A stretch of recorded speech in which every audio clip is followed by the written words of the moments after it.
Fait intéressant, beaucoup plus de situations relèvent de l'action de cette loi que ce que l'on pourrait supposer.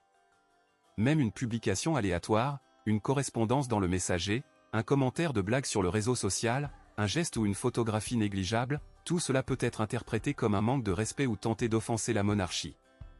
De plus, ils ne jouent pas de rôle où l'action a été engagée, ils peuvent être accusés du fait de toute publication sur Internet, même si vous étiez physiquement en dehors de la Thaïlande. Surtout souvent, de telles choses sont excitées à l'époque des troubles publics ou des manifestations de masse. La loi sur la calomnie sur la personne royale existait longtemps, mais après la 70e année du XXe siècle, la punition a été resserrée à des significations marginales. Aujourd'hui, une simple accusation ou plainte est suffisante pour qu'une personne soit détenue et ouvre une affaire pénale.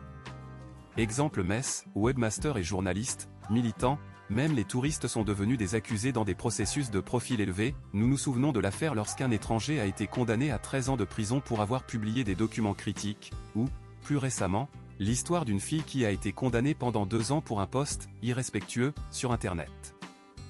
Une nuance très importante, la plupart des avocats conseillent, si vous êtes accusé dans un tel cas, il est presque inutile d'espérer une excuse. Souvent, l'admission de la culpabilité, bien qu'elle ne soit pas exempte de punition, mais nous permet toujours d'espérer son adoucissement. Même les accusés eux-mêmes prétendent soutenir avec l'État en vertu d'une telle loi est inutile. Certains étrangers se sont tournés vers leurs consulats ou leurs organisations de défense des droits de l'homme pour obtenir de l'aide, mais il n'y avait pratiquement aucun succès. Les conséquences de ces accusations sont claires, détention immédiate, déportation dans les plus brefs délais, introduire les listes noires des pays de la région et une interdiction complète de la réentrée en Thaïlande. Même les tentatives de justifier les actions d'autres accusés ou interviennent publiquement pour eux peut également conduire à l'expulsion et aux conditions de prison réelles. La conclusion est simple, en Thaïlande, respectez les traditions locales et les symboles de la monarchie. Ne discutez pas des membres de la famille royale dans l'espace public, évitez même les blagues innocentes et ne diffusez pas de contenu douteux dans les réseaux sociaux. Dans le chapitre suivant, parlons du comportement dans les lieux publics et expliquons lesquels, semble-t-il, les habitudes inoffensives peuvent coûter à un touriste le droit de rester dans le pays. Comportement incorrect dans les lieux publics, combat, violation de l'ordre établi, comportement immoral. L'une des premières et des règles non écrites les plus strictes, ne suspendez pas de voix, n'exprimez pas l'irritation publiquement et n'augmentez pas le ton lors de la communication avec les Thaïs. Pour les résidents locaux, les cris sont toujours associés à l'agression et à la perte de contrôle sur eux-mêmes. Les Thaïlandais perçoivent un cri ou une clarification publique des relations comme un grand manque de respect, et dans certains cas comme une grave insulte. Si dans une conversation avec un officier de police, un vendeur ou même des passants ordinaires, vous commencez soudainement à vous disputer à haute voix, la réaction sera extrêmement froide, vous serez souvent simplement ignoré et cesser de remarquer, et parfois vous tournez vers les agents de l'application des lois pour obtenir de l'aide. Entre en conflit avec la manifestation de l'agression, une garantie d'intérêt de la police et le risque d'être dans la liste des étrangers indésirables. Il existe également des interdictions qui peuvent surprendre les visiteurs. Par exemple, en public, une manifestation de tendresse n'est pas la bienvenue, étreindre, embrasser ou même tenir la main, surtout près des temples ou lors d'événements officiels. Certains touristes pensent qu'une promenade est un endroit idéal pour le flirt, mais même sur la plage, l'ouverture et le comportement excessif sont strictement punis, dans certains cas, des arrestations administratives et des sanctions ultérieures sont possibles. N'oubliez pas que dans les lieux publics, le réconfort et un sentiment de respect pour les autres sont plus importants que la libération personnelle. La prochaine règle importante, ne touchez pas la tête thaïlandaise, que ce soit un enfant, un adulte ou une personne âgée. Dans la culture locale, la tête est la partie sacrée du corps, et tout contact est considéré comme une violation flagrante de l'étiquette et de l'insulte. Même une tentative innocente de taper sur la tête de l'enfant est en mesure de provoquer un conflit instantané. De la même manière, il est strictement impossible de pointer vers quelqu'un ou quelque chose avec un pied, la semelle et les pieds sont perçus comme la partie la plus sale du corps, et un tel geste peut être considéré comme une insulte. Une mauvaise idée sera de s'asseoir, de jeter sa jambe sur la jambe afin que la semelle soit dirigée vers l'interlocuteur, cela rendra rapidement tout le monde autour de vous. Par ailleurs, il convient de dire les règles de présence près des temples et des moines. Les femmes sont strictement interdites de toucher les moines, même par hasard, la violation menace non seulement l'insatisfaction, mais aussi un appel de la police. Avant d'entrer dans n'importe quel lieu saint, il est nécessaire de retirer des chaussures et de couvrir les épaules et les genoux, et toute tentative de visiter le temple dans des vêtements inappropriés, épaules ouvertes, short court ou jupe, sont las d'amandes et feront de vous un héros de réseaux sociaux. De plus, dans la société des Thaïlandais, tout ce qui concerne l'expression de la colère, de la grossièreté ou de la grossièreté démonstrative est perçu comme un sceau d'une mauvaise éducation. Même si vous venez de rouler un scandale à la réception de l'hôtel, il est probable que cet incident se rendra rapidement sur cet incident sur le site local, et votre nom tombera dans la liste des clients problématiques. Parfois, une escarmouche assez verbale afin que les employés du service d'immigration aient montré des intérêts, surtout si par conséquent, l'un des personnes présentes a déposé une plainte. Et voici des cas fréquents lorsque, après avoir combattu, en particulier un comportement bruyant ou des plaintes régulières de locaux, les étrangers sont non seulement retardés, mais également envoyés du pays pour entrer dans des bases de données désagréables. En conséquence, la règle principale est de respecter les autres et de suivre le comportement.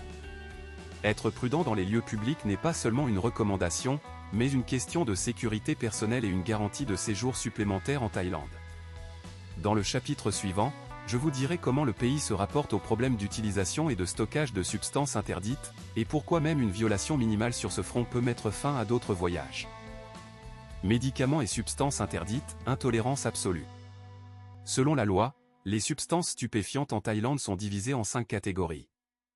Les médicaments les plus graves entrent dans le premier groupe, l'héroïne, les amphétamines, les méthamphétamines, l'ecstasy, le LSD et ils sont similaires.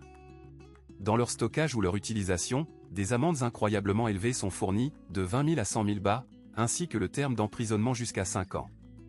Pour le transport de ces substances à travers la frontière, emprisonnement pouvant aller jusqu'à 5 ans et une grave pénalité monétaire. La production, l'importation ou l'exportation de ces drogues sont punies particulièrement strictement, il y a des sanctions jusqu'à 20 ans d'emprisonnement et de plusieurs millions de fines.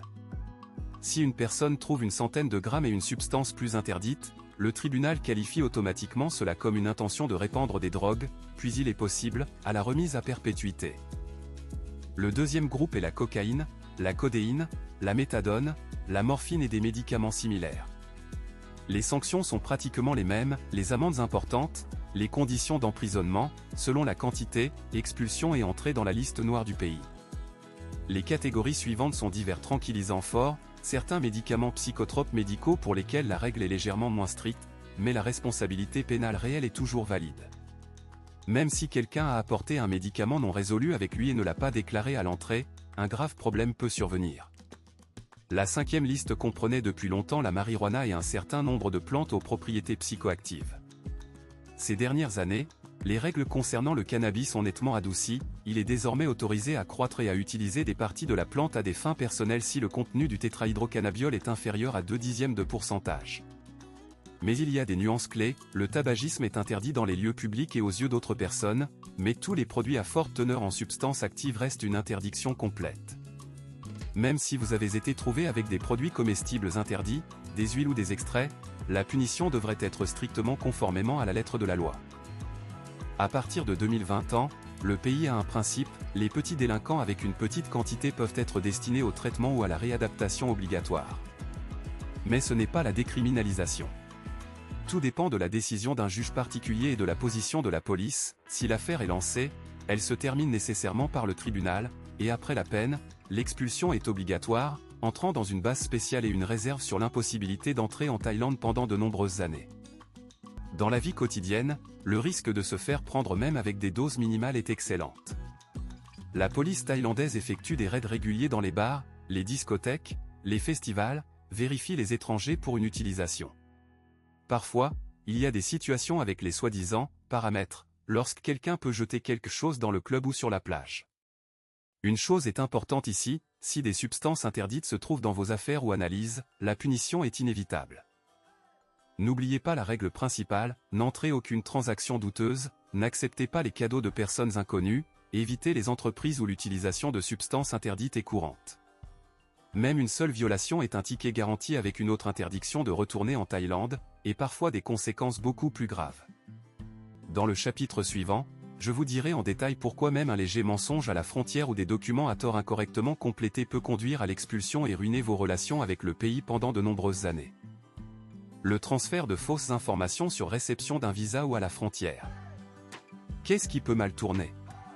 L'exemple le plus simple, vous avez rempli un visa pour un touriste, mais votre objectif est le travail ou une formation à long terme, indiquez la fausse adresse de la résidence parce qu'ils n'ont pas encore choisi l'hôtel, ils ont oublié de signaler les satellites, surtout si vous voyagez avec des enfants. Même les inexactitudes minimales dans les profils sont assimilées ici à une tentative de tromperie. Si un écart est trouvé à la frontière entre ce qui a été déclaré à l'avance et le véritable objectif de l'arrivée, vous serez probablement refusé l'entrée, et dans certains cas, ils seront détenus pour interrogation.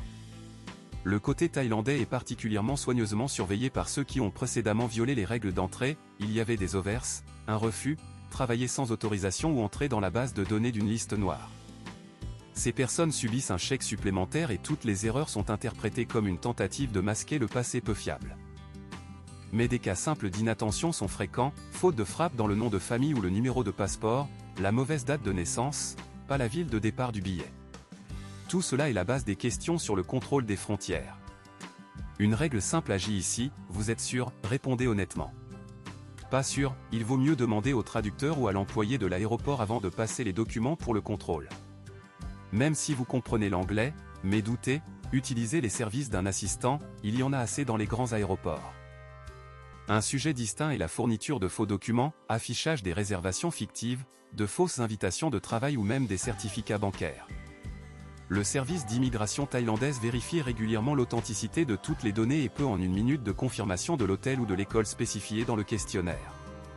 Si la fraude se révèle, les documents sont immédiatement saisis, vous vous trouvez dans la zone de détention, où vous attendez une décision de justice ou une expulsion ultérieure. De plus, toutes les dépenses relèvent du délinquant, du paiement du vol vers le coût du maintien dans l'isolateur. Ces dernières années, des questionnaires électroniques ont été introduits et l'ordinateur enregistre instantanément toutes les incohérences. Même si plus tôt l'erreur était manquée en raison du facteur humain, tout est maintenant vérifié à travers une seule base. Réfléchissez à 2 fois avant de remplir les données au hasard ou essayez de « embellir » le questionnaire pour un plus grand confort. Ainsi, toutes les fausses informations et inexactitudes ne sont pas seulement une erreur formelle, mais une réelle menace pour obtenir un refus avec l'expulsion et une interdiction complète de retourner dans le pays pendant plusieurs années. Le prochain chapitre vous indiquera en détail comment l'expulsion convient si une maladie infectieuse ou particulièrement dangereuse a été trouvée chez un étranger, et pourquoi le contrôle médical est un test grave pour de nombreux voyageurs. La présence de maladies contagieuses ou dangereuses, motifs médicaux d'expulsion. Le principal principe est la préservation du puits public et la sécurité épidémiologique. Tout d'abord, cela concerne les maladies infectieuses et particulièrement dangereuses qui, selon les autorités, sont en mesure de nuire à la population locale ou de créer des charges supplémentaires pour le système de santé. Dans les listes de ces maladies, la tuberculose en phase active, le choléra, la fièvre jaune, certaines formes de méningite, dans certains cas, le VIH, si nous parlons d'un long séjour dans le pays ou d'une implication dans l'activité du travail. C'est pourquoi tous ceux qui réclament des visas à long terme sont invités à subir un examen médical, à passer des tests et à fournir des documents de confirmation. Si, selon les résultats de l'inspection, une maladie est révélée, qui est reconnue comme dangereuse ou nécessitant un traitement à long terme, un étranger peut refuser la permission d'entrée, d'extanger un visa ou même d'initier une procédure d'expulsion. Parfois, une option est possible lorsqu'une personne est proposée pour quitter volontairement le pays. Officiellement, de telles décisions s'expliquent par les soins aux résidents locaux et l'incapacité de fournir à la visite le traitement nécessaire de manière continue. Si la maladie est détectée après l'entrée, en particulier pour ceux qui subissent un examen médical pour modifier le statut d'un visa ou d'un appareil pour le travail, le problème est résolu individuellement, la direction du service de migration a le droit de prendre une décision sur l'expulsion dans les plus brefs délais. Une attention particulière est accordée à ceux qui sont dans l'isolateur ou en prévision de l'expulsion. Les organisations des droits de l'homme ont indiqué à plusieurs reprises que les étrangers détenus, y compris les personnes atteintes de maladies chroniques, auto-immunes et infectieuses graves, ont besoin de termes humains et de soins médicaux en temps opportun. Il y a des histoires où au cours des 11 dernières années dans des lieux de détention en Thaïlande, 5 détenus sont morts, et 2 d'entre eux étaient des mineurs. Ces tragédies deviennent une raison des scandales et obligent les autorités à réviser les approches du soutien médical expulsé. Un endroit spécial est occupé par le sujet de la vaccination. En Thaïlande, un certain ensemble de vaccins est requis pour l'entrée des pays individuels, où la rage, la fièvre jaune ou le choléra sont plus courantes. Si vous n'avez pas le bon certificat de vaccination ou si le document est douteux, le service de migration peut refuser d'entrer. Cette règle s'applique particulièrement aux citoyens des pays ayant une situation épidémiologique défavorable et à ceux qui prévoient de travailler avec des enfants ou dans le secteur des services, ainsi qu'aux étudiants. Certains refus sont associés au passage des tests pour le VIH.